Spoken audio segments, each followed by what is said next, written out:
prospering? Are we satisfied with our growth and development? Many times we have to zero in on what we are doing in order to succeed. Are we truly succeeding, or are we deceived? It is important that we understand that our beloved leader, Imam Muhammad, may Allah be pleased with him and enter him into paradise, said that everything in creation is based on dualities. So perception can either be positive or negative. Perception. If we perceive, if our perception is based on what's right, then we're in good shape. But in contrast to that, if our perception is misled, and we have to understand that Satan operates in deception. So if our perception, what we perceive, is misguided or misled, perhaps we may be thinking or believing that we are on the right path, but in actuality, we're not. So we have to make that analyzation for ourselves, for our families, and for our communities, as whether or not the growth and development of our individual life, our family life, and our community life is connected to what we believe. You know, the major aspect, as a man thinketh, so is he. So we need to analyze our mindset. I like to commemorate Imam Fred Bashir for his excellent dissertation this day on miseducation. Yes. Because, in essence, miseducation is a real phenomenon. And in this subject matter that I have chosen, it is actually miseducation. If we're misguided. We know that as he stated, Dr. Carter G. Woodson is noted for miseducation of the Negro, but the world is miseducated. It's not just African Americans. And when we pray, as Surah 2 suggested, that we pray, what are we doing between prayers? You know, what is actually our activities between Fajr, Zuhr, Asr, Maghrib, and Isha? What are we doing between those time frames? Because we could be on target as far as making our prayers on schedule. But what are we actually doing between prayers? Where is our mind? What is our interest? What is our attitude? What is our thinking? Is it adhering to our most graciously merciful Creator's directives? Because we know Allah recommends no force, but He recommends and suggests that we do. And our soul within us is always talking to us to do the right thing. But He's talking to us. When we refer to us, He's talking to who? Our mind. So Allah has put our mind in charge. And we know our mind makes decisions all the time.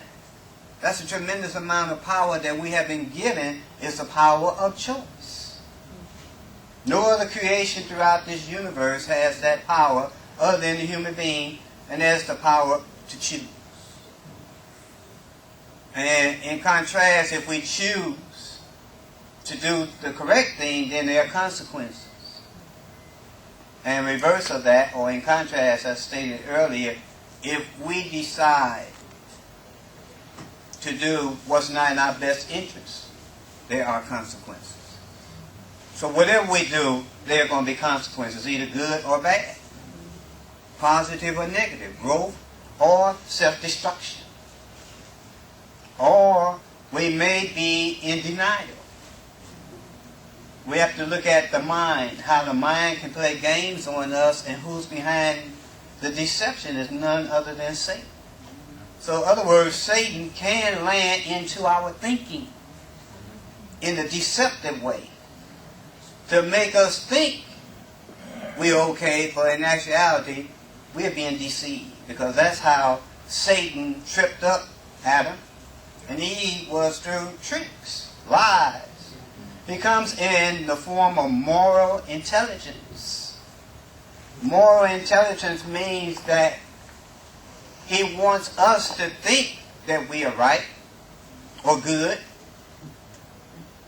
For example, the dating process. Most males, if not all males, are very mannerable, respectful, kind, considerate in the initial dating process. And some males backslide on that perception into doing just the opposite at a later date. So how did he, this particular male that I'm describing, how did he capture or fool the female? Was through moral intelligence, respect. Only to deceive. So Satan operates the same way. Same thing with a con artist. You know, a con artist is very mannerable, respectful, fooling people, only to come out into his true self. And Satan operates the same way. And those are things that we have to recognize. Because if we can't see our enemy, we will always be defeated.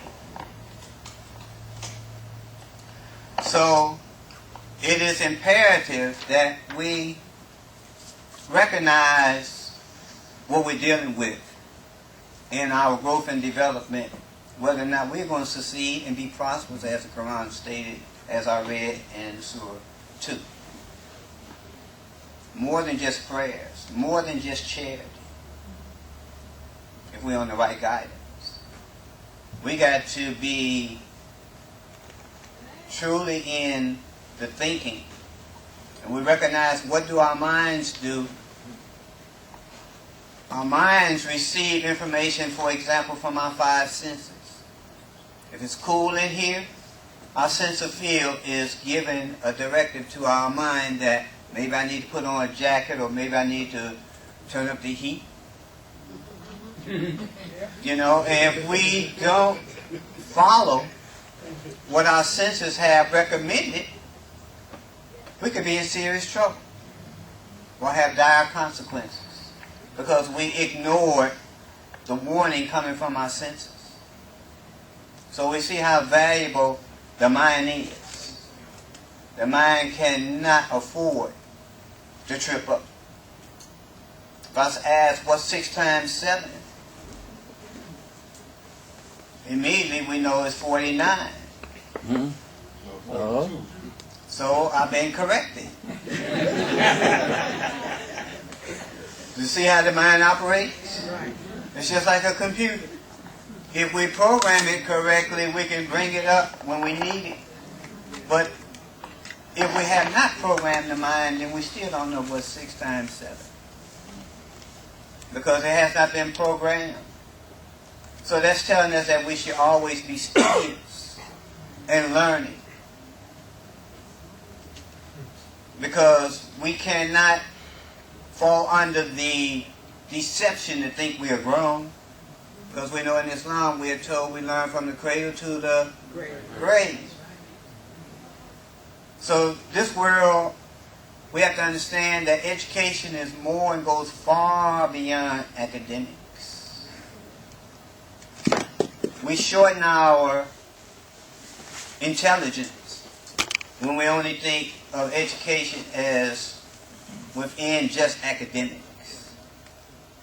Many times we have emotional problems. And why is that? We may not